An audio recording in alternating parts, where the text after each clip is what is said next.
When Daniel Price signed the lease for apartment 3B, he thought he'd found a miracle. $400 a month for a one-bedroom in the city center sounded like a typo. The landlord, a thin old man with trembling hands, hadn't even shown much interest when Daniel asked questions. "All I ask," he'd said, sliding the key across the counter, "is that you don't try to fix anything beneath the floors." Daniel laughed it off. Old buildings always had quirks. He moved in on a gray Monday afternoon, the kind of day that smelled like rain and rust. The walls were yellowed, the ceiling cracked, but it was home, at least for now. He was a night shift security guard, and silence was something he appreciated. That first night, silence was the last thing he got. At 2:37 a.m., as he sat reading, Daniel heard it, a faint whisper. It was low, almost breathy, like a voice pressed against wood. He froze. The sound came from directly beneath him, the floorboards near the couch. He leaned closer. For a moment, he thought he was imagining things, but then, "Help me." The voice was muffled but clear enough to twist his stomach. Daniel jumped back, heart pounding. He grabbed a flashlight and crouched, pressing his ear to the boards. Nothing, just the hum of his fridge. He tapped the floor, then knocked. No response. Maybe it was pipes, or an echo from another apartment. He stayed awake the rest of the night. The next morning, Daniel asked the landlord if anyone lived below him. The old man stared for a long second before answering. "No one's been down there in years." He gave a half smile. "Building's old, wood creaks. You'll get used to it." Daniel didn't. The whisper came back the next night, clearer, closer. Sometimes it sounded like words, other times like sobbing. He recorded it on his phone once, but when he played it back, there was nothing but static. Sleep became impossible. Every time he turned off the lights, he could feel someone beneath him. Not moving, not alive, but there. 3 nights later, Daniel decided to pull up one of the boards. He told himself it was curiosity, but truthfully, it was obsession. The voice had started calling his name now. "Daniel, down here." He pried the corner of the wood loose with a screwdriver. The smell that came out was wet and metallic, like old blood. He gagged, waving the air. The hole revealed nothing but darkness. He shined his flashlight inside. The beam caught something, a reflection, a single eye, wide open, staring straight back at him. Daniel screamed and fell backward, the flashlight clattering across the floor. When he looked again, the hole was empty. The whisper stopped. He didn't sleep at all that night. Morning came with a knock at the door. It was his upstairs neighbor, a woman in her 50s who smelled like cigarettes. "Sorry to bother," she said. "You been hearing strange noises at night?" Daniel's mouth went dry. "You hear them too?" She frowned. "No, I used to, before that poor girl disappeared." "You didn't know?" Daniel shook his head. "She lived in your apartment 3 years ago, young artist. One night she just vanished. Cops never found her." The woman started to walk away, then turned back. "Her name was Lily. If you ever hear someone crying, just..." She hesitated. "Don't answer back." That night, Daniel couldn't help himself. When the whisper came again, soft and broken, he whispered back, "Lily." There was silence, then a slow, wet scrape, as if nails were dragging beneath the floorboards. "You shouldn't have said my name." And the lights went out. Daniel didn't go to work the next day. He couldn't. Every time he looked at the floor, he remembered that voice, the sound of someone knowing his name. He tried to tell himself it was a dream, that he was overworked, that he'd imagined the eye staring back at him, but the hole in the wood was real. And so was the smell. By noon, he'd decided to fill it in. He hammered a new plank over the gap, sealed it with nails, and tried to forget. But as he worked, something strange happened. From beneath the floor, something knocked back. 3 sharp thuds. Not random, not pipes. It was a rhythm. 3 knocks. Pause. 3 knocks again. Daniel stepped away, sweating. He didn't hammer another nail. He just left the room, sat on the couch, and turned on the TV as loud as he could. For the rest of the day, he refused to look at the floor. That night, at exactly 2:37 a.m., the whisper returned. "Daniel, I can't breathe." He clamped his hands over his ears, but it didn't help. The sound wasn't just from the floor anymore. It was inside his head. He yelled, "What do you want from me?" The whisper stopped. Then came a new sound. Paper rustling. A slow drag of something across wood. When Daniel opened his eyes, a folded piece of paper was sticking out from the floorboards. Hands shaking, he picked it up. It was a sketch, drawn in pencil. A young woman's face half-finished, her eyes dark and hollow. On the bottom was written one word: "Remember." Daniel dropped the drawing and stumbled back. He knew that face. He'd seen it before. On the missing person flyer taped to the lobby bulletin board, Lily Marsh, 24, last seen leaving apartment 3B. The next morning, Daniel went to the local precinct. He tried explaining what he'd found. The voice, the sketch, the floorboards. The officer listened politely, then sighed. "Sir, Lily Marsh's case is closed. No evidence of foul play." Daniel clenched his jaw. "Then why do I hear her voice every night?" The officer gave him a tired look. "Maybe you should talk to someone. Sleep deprivation can do that." Daniel left before the man could finish. He wasn't crazy. Back in his apartment, he noticed something new. The drawing he'd left on the counter was gone. In its place was another sheet of paper. Same rough pencil lines, same signature. This one showed the floorboards lifted open, and inside the gap was Daniel himself, drawn in terrifying detail, eyes wide in horror. The caption beneath it read, "You found me once, now it's your turn." He couldn't take it anymore. He grabbed a crowbar and pried the floor open completely, tearing at the boards until splinters cut his palms.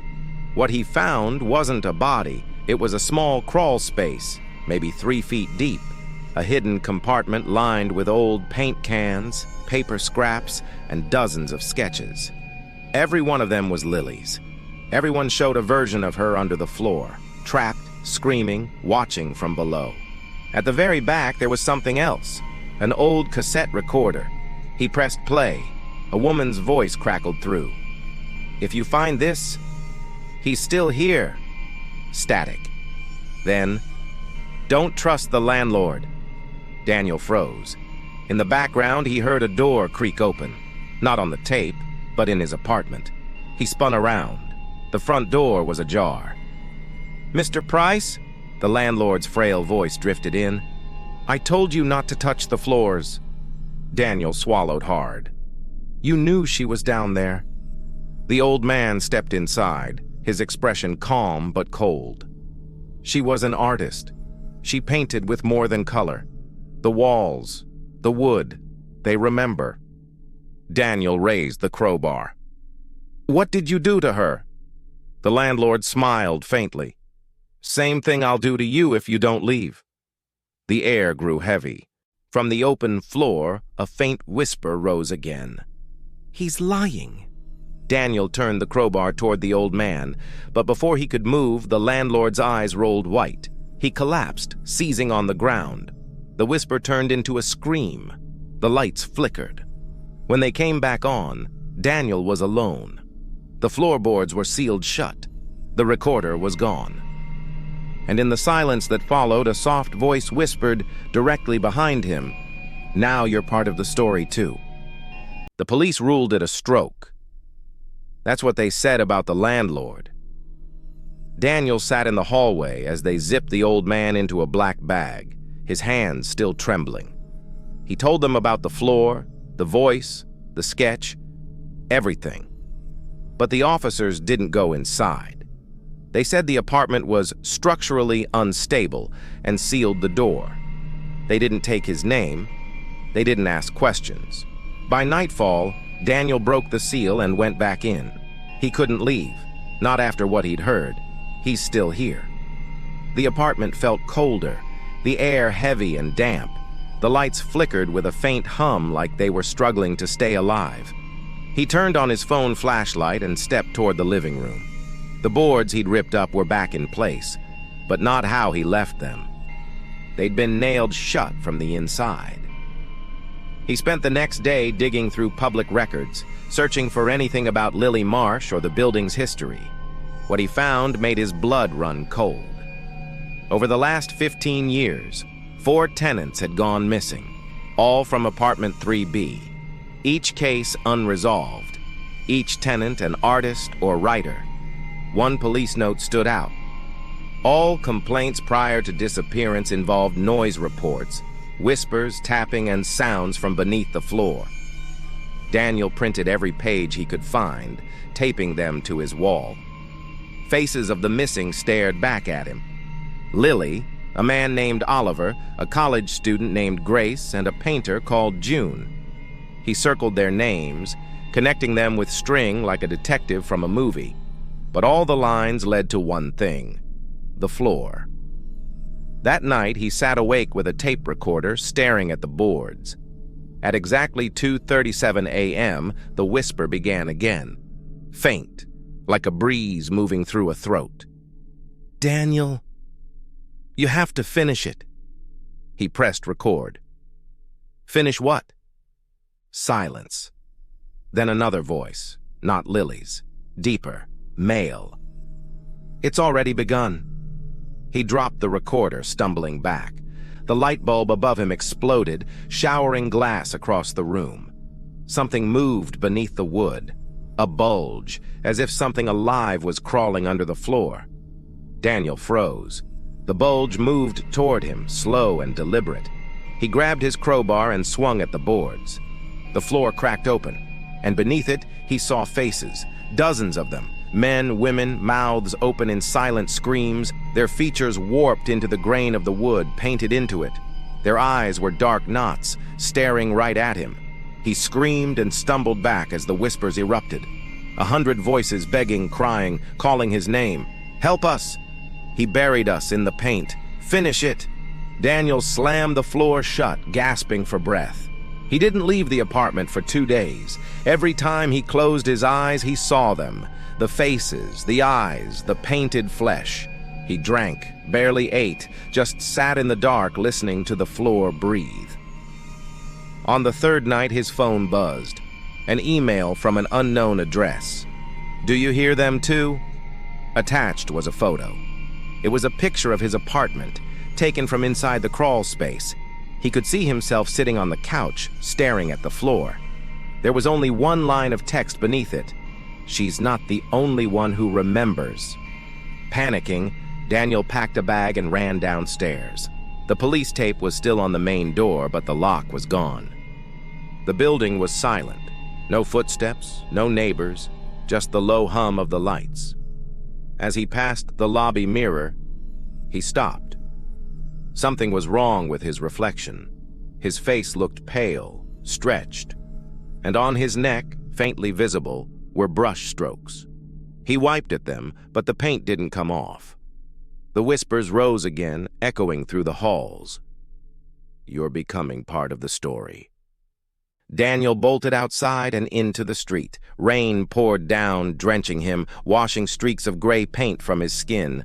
But the stains remained. He collapsed against a lamppost, breathing hard. Across the street, in the reflection of a shop window, he saw her, Lily, standing behind him, her eyes hollow, her mouth moving soundlessly. When he turned around, she was gone. But in his pocket, his phone buzzed again. Another message, a voice memo this time. He played it. Lily's whisper, faint but unmistakable. "You can't run from a painting once you're in it." And beneath her voice, a sound like nails scraping wood. Daniel didn't sleep that night. He sat by the window, staring at the flickering streetlight below, clutching his phone like a lifeline. The voice memo played in his head over and over. "You can to run from a painting once you re-in it." He wanted to believe it was all in his mind. The whispers, the faces, the paint.